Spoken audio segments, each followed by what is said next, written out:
Welcome to Infidelity Truths. Before we dive into today's gripping story, please take a second to like this video and subscribe to our channel.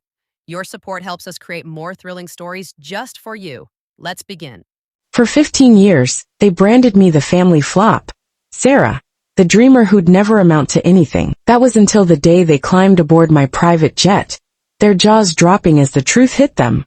I was a billionaire. The invitation to the annual Bennett family reunion sat unopened on my granite countertop, the elegant gold script catching the soft light of a Colorado sunrise streaming through my floor-to-ceiling windows. After 15 years of silence, distance, and carefully crafted obscurity, it was all about to come undone.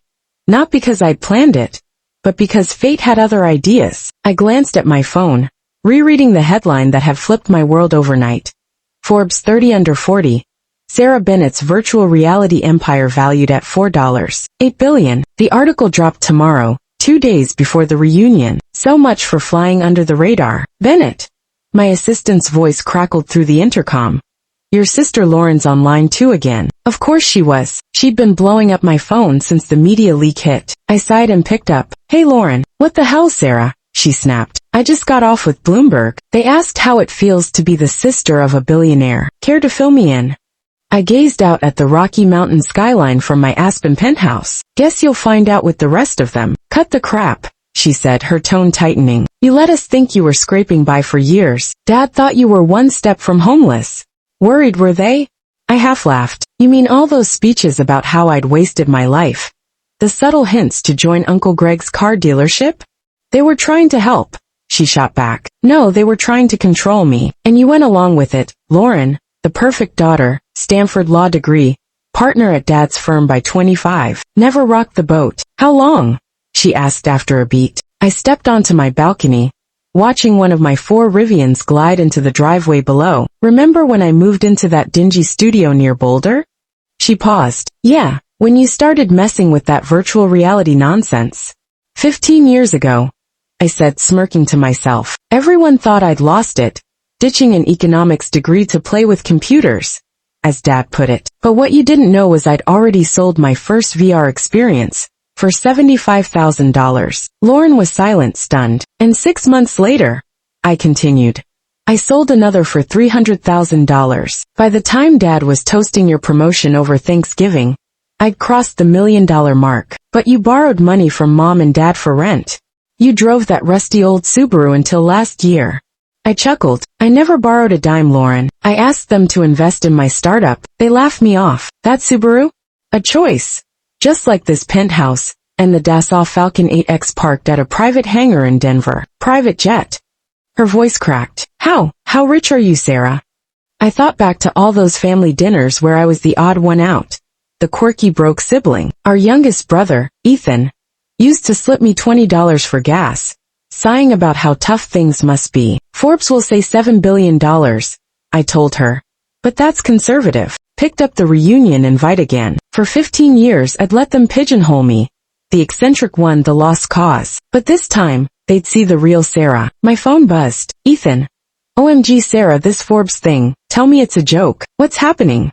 I grinned and left him on read. Funny how the quiet ones always shock them. Ethan, who loved flaunting his tech startup success while his aimless older sister was still figuring it out. The intercom buzzed again. MS, Bennett, your parents are on the line. Tell them I'm in a meeting, I said without hesitation. I glanced at my Patek Philippe watch. Jessica, call the heliport. I'll take the chopper to the board meeting today. As I grabbed my tablet, sunglasses, and pitch notes, my mind drifted back to the day it all shifted 15 years ago. Virtual reality isn't a career, Sara. Dad had scoffed over Sunday dinner at their Denver estate. And this NFT nonsense? A fad. No one's paying real money for digital junk. I was 23, fresh from Cornell, trying to explain a future they refused to see. They hadn't shelled out for an Ivy League degree, so I could mess with screens. Actually, Dad, I just sold my first VR piece for. He cut me off. You either join the firm like we planned, or you're cut off. No handouts, no safety net. Mom gave me her classic sympathetic smile, patting my hand. Honey, we're just worried. You need stability, a real job. I looked around, Dad's stern frown, Mom's pity, Lauren's smug silence, Ethan's eye roll. That was it. Didn't tell them about the $60,000 I'd already earned, Or the Silicon Valley investors circling me? You're right, I said, standing. I'll figure it out alone. 2 weeks later, I moved into a cramped Boulder apartment. They assumed I was broke, too proud to beg, but I was building an empire in the shadows. Year 1 was relentless. 20-hour days coding, designing, pitching. My first big VR collection, Echoes of Tomorrow, sold out in 4 hours. $1, $5 million. I reinvested it all. Hired a team. Built platforms that redefined digital experiences. By year 3, I'd quietly hit $80 million. To my family, though, I was still Sara, the artsy failure, showing up in faded jeans and that beat-up Subaru. Now 15 years later, as I stepped into my private helicopter atop my Aspen Tower, I thought about how that little lie had snowballed into a billion-dollar secret. In 2 days, everything would change. The Forbes article hit at 6 a. sharp. I was up, espresso in hand, watching my wall of screens explode with reactions. Digital visionary. How Sara Bennett silently built an $11 billion empire. Below the headline, a photo I'd chosen. Me in front of my best-selling VR installation, wearing a bespoke suit worth more than Ethan's condo. My phone went wild. Ethan. Wait, $11 billion. Lauren. I told you she was hiding something. Mom. Sara, darling, call us. Dad. This has to be a typo. Aunt Claire. Or Sara. I muted them and scanned my inbox. Interview offers, VC pitches, a Netflix docuseries proposal. One email stood out from Dad's old partner, Victor Hayes. Sara. I see potential for synergy between Bennett Vision and Hayes Group. I know your father was skeptical, but we're open to rethinking that. I laughed. For years ago, Victor had smirked and said, we don't bet on digital toys. The intercom buzzed. MS. Bennett, your mother's in the lobby. You're right, I said, standing. I'll figure it out alone. 2 weeks later, I moved into a cramped Boulder apartment. They assumed I was broke, too proud to beg, but I was building an empire in the shadows. Year 1 was relentless. 20-hour days coding, designing, pitching. My first big VR collection, Echoes of Tomorrow, sold out in 4 hours. $1, $5 million. I reinvested it all. Hired a team.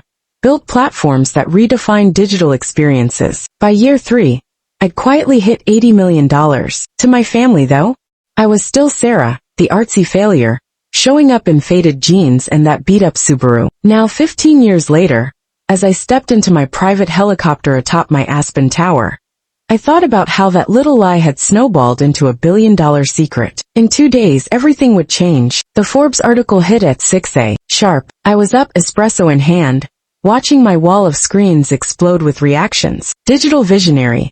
How Sara Bennett silently built an $11 billion empire. Below the headline, a photo I'd chosen. Me in front of my best-selling VR installation, wearing a bespoke suit worth more than Ethan's condo. My phone went wild. Ethan. Wait, $11 billion. Lauren. I told you she was hiding something. Mom. Sara, darling, call us. Dad. This has to be a typo. Aunt Claire. Or Sara. I muted them and scanned my inbox. Interview offers, VC pitches, a Netflix docuseries proposal. One email stood out from Dad's old partner, Victor Hayes. Sara. I see potential for synergy between Bennett Vision and Hayes Group. I know your father was skeptical, but we're open to rethinking that. I laughed. For years ago, Victor had smirked and said, we don't bet on digital toys. The intercom buzzed. MS. Bennett, your mother's in the lobby. She's insistent. I checked the security feed. There was Margaret Bennett, poised in her Prada coat, debating security like a general. Let her up. Isait. Time to face the first wave. She stepped into my penthouse, eyes wide. Sara, she whispered. What is this? My real life, Mom, I said, handing her a coffee. Not the little rental I kept for family visits. She drifted to the windows, heels clicking on polished oak. But how? When? How long have you been this? 15 years. I replied, leaning against the counter. Since you and Dad said VR was a pipe dream no one would buy. She turned, confusion etched into her flawless face. But we saw you struggling. The tiny apartment, that Subaru. Asking for help? I never asked for help, I corrected. I asked you to invest in me. You said no. The apartment, the car? Camouflage. I let you believe what you wanted. The floundering dreamer. It's the only Sara you ever saw. You lied to us, she said, voice trembling. For 15 years? No, Mom, I just didn't fix the story you all wrote. You were so convinced I'd fail. You never dug deeper. She sank into a leather chair, looking older than I'd ever seen her. Does anyone else know? Lauren figured it out when the press hit. She probably tried to tell you. She nodded faintly. She called your father. Said it must be some other Sara Bennett. I handed her a folder. Here's the pitch I gave Dad 5 years ago. If he'd put in the $500,000 I asked for, his stake would be worth $90 million now. Her hands shook as she skimmed it. He said you were begging for cash, she murmured. That your games flopped. And you believed him. Did any of you ever check my work? Visit a demo? Google me. Silence. The reunion's still on, I added. But I moved it. I bought out an entire island resort. Private, exclusive. Everyone's being picked up in Bentleys, flown on my jet. We'll celebrate my way. Your island, she echoed faintly. In the Bahamas, I said with a shrug. Snagged it last year after my first billion-dollar deal. I met her gaze. And Mom, this time, I won't sit quietly while everyone brags about their bonuses and lake houses. I've got some things to say. She stood, smoothing her coat with unsteady hands. Your father, when he sees this, he'll have to admit his artsy dropout daughter built something bigger than the Bennett name, I said softly. And that's just the start. I walked her to the elevator. Oh, one more thing. Remember that Range Rover you've always wanted, the one Dad called frivolous? She blinked. I bought 4 last month, just for fun. The doors closed on her stunned face. I hit the intercom. Jessica, reunion prep? All set, Ms. Bennett. Island staff are briefed. Each guest gets a dossier of every investment they passed on with current valuations. And your achievement video's ready for the welcome dinner. Great. I opened the family chat and typed. Can't wait for the reunion. Dress for a private island. Transports handled. Then I checked my stock dashboard.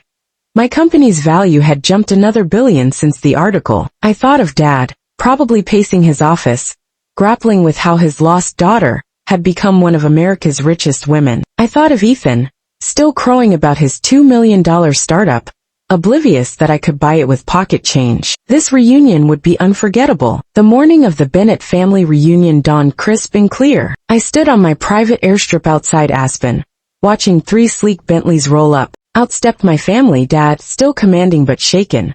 Mom, quieter since our talk. Lauren, Ethan, and a parade of aunts, uncles, and cousins, their faces a mix of awe and unease, waiting for them. My jet, gleaming white, Bennett vision scripted in bold cobalt along the side. Welcome, I said, voice steady. Hope the ride was smooth, Sarah, Dad began, trying to assert control. This is excessive. The lodge would have been fine. I smiled. The lodge was too exposed, Dad. This reunion deserves more. I gestured to the jet. You're what? Ethan muttered, gripping his Louis Vuitton duffel. Of course you have a jet. As they boarded, I watched them take in the leather seats, the Basquiat on the wall, the Krug champagne chilling. Is that an original? Aunt Diane whispered. Yep, I said. Bought it last spring. Dad cleared his throat. Sarah, we should talk. We will on the island. Enjoy the flight. I raised my glass. This bottle's worth more than your firm's quarterly profits. He flinched. 2 hours later, we circled a shimmering emerald in the Bahamas. My 250-acre private island. A futuristic retreat carved into paradise. My name, Sara Bennett, blazed across the helipad in letters visible from space. So extra, Lauren murmured, but her eyes were wide. We landed, greeted by towering screens flashing my VR masterpieces. $3, $2,580 million, $9, $8 million. Each sale a quiet rebuke. Welcome to Bennett Island, I said, stepping onto the tarmac. My little haven. Little? Ethan snorted, staring at the sprawling resort. Your suites are ready, I continued. There's some light reading inside. Review it before dinner. The reading was tailored. Dad's file listed every deal he'd rejected, now worth billions. Lauren's compared her law firm equity to my hourly earnings. Ethan showed his startup's losses next to my gains. I gave them an hour, then called them to the dining hall, a glass-walled marvel overlooking the sea. The table gleamed with platinum and crystal, the walls lined with framed Forbes articles, glowing like trophies. They filed in, bravado fading. Sit, I said warmly. We've got a lot to cover. Sarah, Dad started. We're shocked. Shocked, I echoed, smiling. Not upset I hit it. Not sorry you ignored me. Just shocked. We didn't know, Mom said softly. You didn't want to, I corrected. Every time I mentioned my work, you shut me down. Every chance I gave you to join me, you laughed. But the studio, Ethan stammered. The Subaru, the times I lent you cash. You thought I needed cash, I said. Did you enjoy it, Ethan? Playing the big brother savior. He looked away red-faced. Let me show you something. I pressed a button, and screens lowered from the ceiling, displaying a timeline. My victories paired with their dismissals. 2010. VR's a dead end, Sarah, Dad. First collection sells for $60,000. 2013. Get a real job, Mom. Company hits $20 million. 2016. At least I'm making it, Lauren. I sign a $150 million deal. 2020. Digital art's a bubble, Ethan. Platform tops $700 million. Every doubt, every jab, I said. I remembered. And I turned it into this. Dad swallowed hard. Why didn't you tell us?